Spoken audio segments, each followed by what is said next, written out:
honourable English artist from wretchedness and death.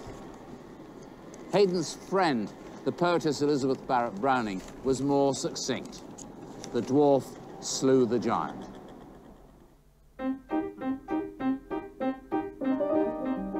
The Comic Almanac printed a cartoon by George Cruikshank that summed up the anger felt towards Charles.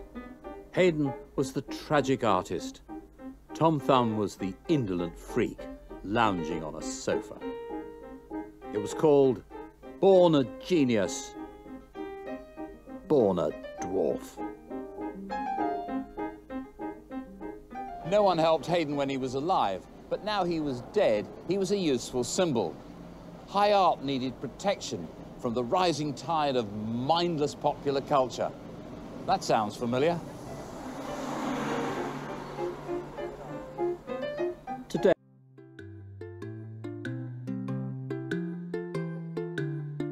indolent,